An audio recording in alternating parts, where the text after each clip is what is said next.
Hola mi gente, espero que estén muy bien. Acá tenemos esta pieza que es de una Range Rover.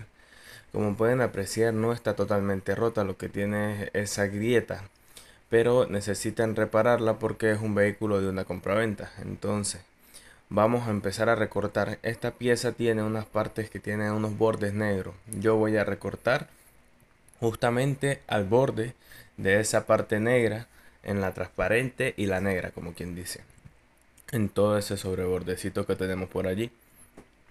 Vamos a quitar toda la pieza transparente, solo lo transparente. Vamos a dejarlo negro y cuando vayamos a terminar este trabajo vamos a volver a pintar de negro, pero cubriendo donde está el pegamento. Entonces van a ver cómo hago los cortes. Dense cuenta que son cortes muy cuidadosos donde la pulidora no pasa completo. ¿Por qué? Porque si no voy a rayar todo el interior.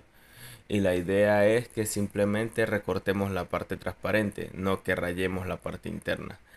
Hay que ser muy cuidadoso.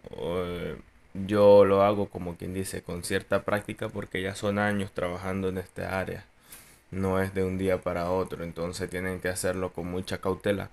Como yo le digo a la mayoría de las personas que me han escrito, que me han preguntado en base a mi trabajo cómo hacerlo y demás, lo más recomendable es comenzar con faros sencillos, con piezas rectas que no tengan tantas curvas y adicional a eso, pues que sean piezas que no sean de un cliente, porque hay personas que van directo y este es un trabajo que hay que hacerlo con práctica, que hay que pasar tiempo practicándolo, mínimamente tener cierto dominio de lo que hay que realizar. Ahora mismo estoy puliendo todo el exceso del plástico que se ha derretido para yo luego con una hojilla de cúter raspar todo el excedente que quede. Y dense cuenta, es una cierta inclinación la que estoy haciendo con la intención de que cuando yo vaya a pegar tenga un espacio suficiente para que el pegamento encaje. Entonces, no pego plástico con plástico al ras, no, dejo ciertas inclinaciones que me generen una abertura, una brecha y yo eso poderlo rellenar. Miren, con la hojilla de cúter estoy agarrando solo la puntica de la hojilla de cúter que me encaje justamente en todo el material que necesito, que son aproximadamente 4 milímetros. ¿Por qué? Porque si yo dejo la hojilla de cúter más larga, voy a rayar todo el interior. Lo que quiero es simplemente limpiar todo el exceso de pegamento, de plástico que tengo derretido. Y prácticamente vendría quedando así. Dense cuenta que se ve muy limpio, se ve mucho más organizadito. La idea es que el pegamento se adhiera bien. Dense cuenta la pequeña inclinación que dejé. Y después de tener esa pieza ya lista, porque en teoría ya estaría lista, vamos a empezar a trabajar en lo que es la fabricación del plástico, en la fabricación de un molde para poder realizar el plástico. Entonces, yo siempre pulo todo el excedente de la misma manera como pulo la del faro, pulo la de el plástico que hemos recortado, con la intención de que pueda yo fabricar el molde y que me quede a perfección. Cuando la pieza tiene muchas curvas, como el yeso, que es lo que yo trabajo para yo realizar mi molde, es pesado, necesitamos ciertos taquitos que nos ayuden a que el plástico se mantenga lo más en su forma posible. ¿Por qué? Porque si yo le agrego puramente yeso, el plástico se me va a deformar, como es un plástico muy fino, se va a abrir demasiado y cuando vayamos a presentarlo en la pieza va a quedar no va a quedar bien, pues va a quedar muy abierta la pieza. Entonces lo ideal es que conservemos lo mayor posible lo que es la forma del plástico original. Agregamos el yeso bien esparcidito en toda la zona que nosotros sepamos que cuando vayamos a doblar sea resistente y ahí sí tranquilamente empezamos nosotros a hacer nuestro diseño. Ahora, cuando ya el yeso esté seco, nosotros vamos a quitar nuestro plástico, ¿verdad? Pero ¿qué pasa? El plástico por cierta zona ha tenido su excedente y ese excedente debemos de quitarlo para que cuando doblemos no quede ese excedente ahí estorbándonos o marcándonos el material. Dense cuenta, lo quito con la hojillita de cúter, lo dejo lo más parejo posible. Así hago con todo el contorno, rebajo todo ese excedente y así va quedando. ¿Para qué hago esto? Para evitar que nuestro material se maltrate. para que nuestro molde nos dé de una vez en la primera doblada una buena estructura. Ahí ya vamos quitando todo y ya tendríamos nosotros el molde listo para empezar a doblar en él. Como ustedes saben, yo les pongo unas franelitas. Traten de que sea una tela suave, que no sea una tela gruesa, porque cuando ustedes ejerzan presión dejarían marcada la horma de la tela en el plástico, y lo ideal es que sea una tela muy suave. ¿Para qué? Para que no se marque y no tengan que hacer más trabajo del necesario. Ya cuando el material está totalmente dobladito, que está como una gelatina, que está muy maleable, vamos a empezar a poner ese plástico sobre el molde.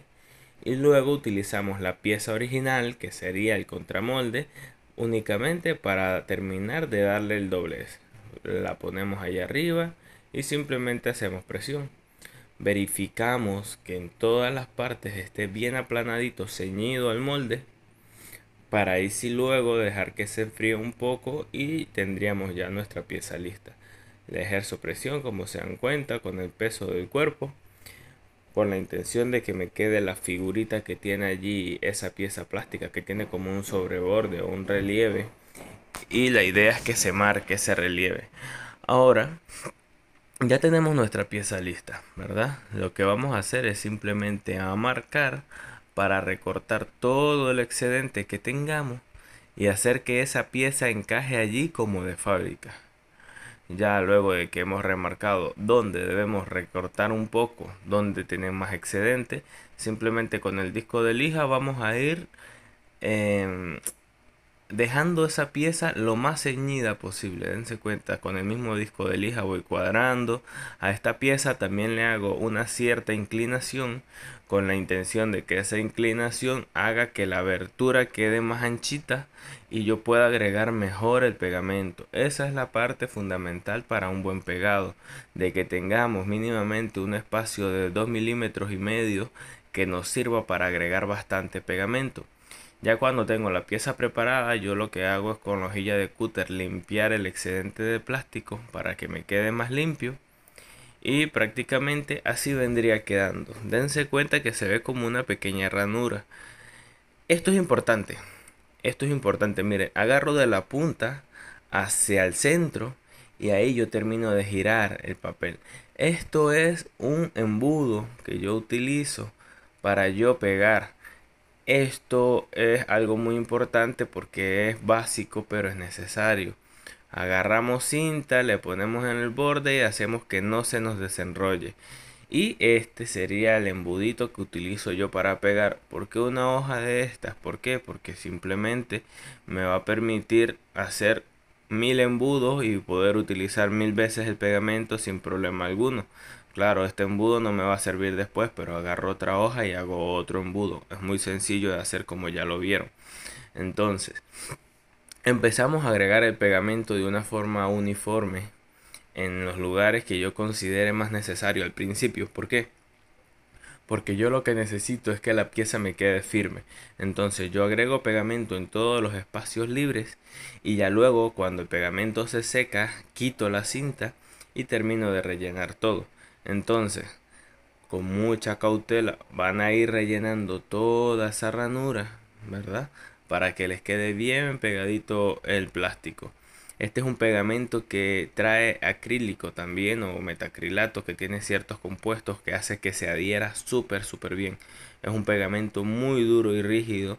¿Se puede partir la pieza? Sí, se puede partir, a menos de que le den un golpe muy fuerte y lógicamente la pieza prácticamente se quebrante donde vaya el pegamento. Pero como les digo, tiene que ser un golpe fuerte. No es que se va a partir o va a salir volando. Imposible, porque ese pegamento es demasiado duro. Y así siguen el pegado, ¿ves? Siguen ahí con cautela. Y ya cuando hemos terminado de pegar y hemos rebajado todo el material con el disco de lija, como yo siempre hago en mis anteriores videos, yo en este caso estoy utilizando esto, que lo tenía allí guardado, y dije, bueno, vamos a sacarle provecho para ahorrarme tanto lijado. Estoy utilizando una lija un poquito gruesa para poder remover todo el excedente de plástico quemado. Pero eso sí, después de aplicarle este tipo de cosas hay que aplicarle mucho lijado. darle desde la lija 240, 320, 400, 600 para eliminar cualquier raya y que el faro quede totalmente nuevo. Entonces tienen que ser muy pacientes. Si ustedes ven que les quedan muchas marcas, sigan lijando hasta que se eliminen todas las lijas, todas las marcas de lija y les quede todo bien uniforme. Miren, acuérdense que yo después pinto. Esa parte no la grabé porque de verdad que entregué la pieza porque necesitaba entregarla prácticamente. Y a quien se la entregué era pintor. Entonces, aquí tenemos ambos faros. ¿Qué pasa? Yo tuve que empapelar los dos para que los dos me quedaran iguales. Pero ahí tienen el resultado de uno con el otro. Así que espero que les guste este video. Si llegaron hasta aquí, por favor suscríbete al canal, deja un like, un comentario, lo que sea.